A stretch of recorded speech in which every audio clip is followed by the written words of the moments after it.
mean, we're talking about diaspora. We're talking about people that have been driven off their homelands for famine, work, economics, war, and they're coming into our countries. Some are refugees. Some are coming just for the simple opportunity, looking for education.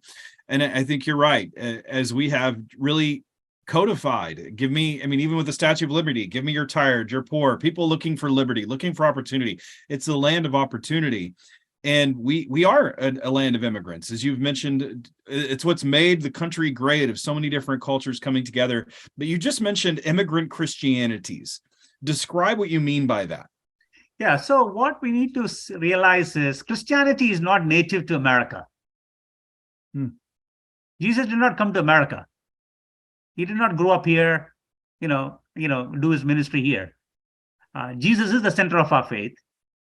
Jesus lived in a faraway land in Palestine. So how did Christianity come to America? It was through the immigrants. So the wave after wave of different immigrants brought their unique expression of Christianity from different shores of the world.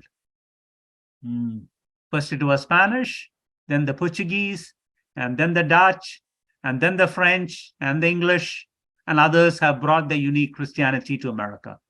Then, of course, Swedish and Norwegians, and the Spain and France and Switzerland and others also came. Irish and Scottish, they all came and pitched their tent here in America and established their faith. So, for example, Anglican Church, when English came, they brought the English Church. So the Queen established the great cathedral in Manhattan that became the center of the faith. Now the great Anglican Church on the Wall Street. It was the Church of England that was established. So when the Irish people, before that, probably the Presbyterians. What did the Scottish people do? Scottish people came and established their Presbyterian Church. Germans came and established their Lutheran Church. So did the Dutch and the Norwegians and the Swedish and the Finnish. They all created their own churches. And so those becomes the starting point of these churches. Then subsequent generations, second, third, fourth generation of these Europeans, they came, they shaped what has become the American evangelical church. Evangelicalism grew out of those struggles in the late 19th and early 20th century, and that shaped American Christianity.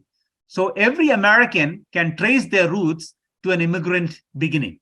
So you are probably English or Flemish. I don't know what your roots are. You're probably second, third generation. 1800s, 1840, the Irish came because of the potato famine in Ireland between 1840 and 1880.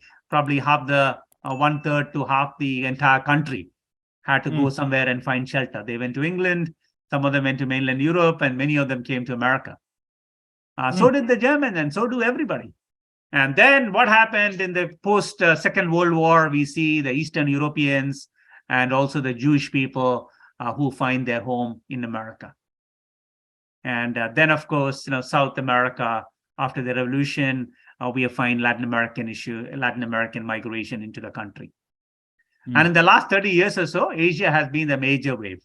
Of course, we skipped over the African slave wave, when millions of Africans were brought into America, and that became the African American stream. So I often would like to see American Christianity as the great, mighty Mississippi.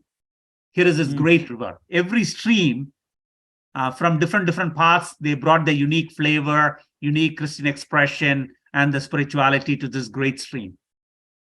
And every time a stream joins the main river, there is increased flow and activity and mobility within that river.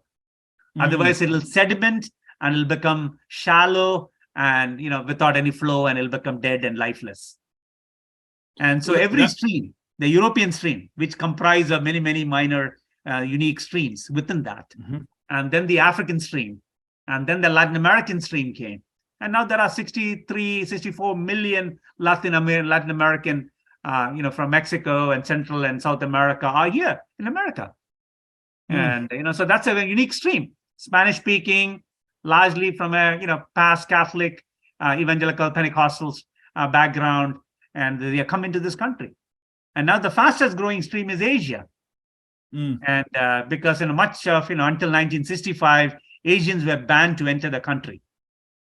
Up until 1965, really? Until 1965. What changed in 1965? The immigration reform. There was a major act at the Congress, and they undid all the bans on originating countries where people were allowed into the country in the US.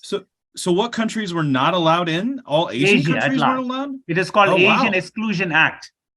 Oh my goodness. It began as a Chinese Exclusion Act in California, where Chinese were coming because of the Gold Mountain and the Chinese migration there. They didn't want many Chinese because they were cost-cutting Europeans, and so they're working in the labor and the and the railways, and worked labor migrants who came from Hawaii to California. And so they first began as a Chinese exclusion in 1882, and then subsequently become an Asian Exclusion Act in early 20th century. And that lasted all the way till 1965. 65 immigration reform happens, and then Asia started to begin flow here.